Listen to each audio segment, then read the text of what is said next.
Pentru cei care iubesc leandrii, vreau să vă arăt acum câteva plântuțe, zic eu, un pic mai deosebite. Mie îmi plac foarte mult, așa că am decis să vi le arăt și vouă, deși le livrăm de o perioadă la magazine, nu strică să știți de ele.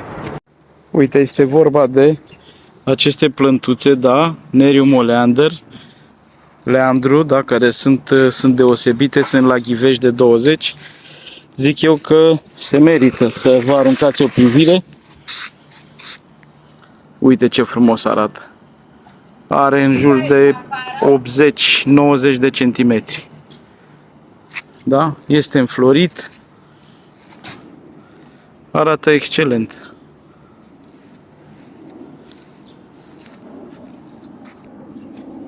Are deja și flori formate, da? Dar și flori care sunt în formare. E o plantă care se dezvoltă foarte bine la noi, având în vedere că avem totuși niște veri călduroase. Iarna trebuie protejată.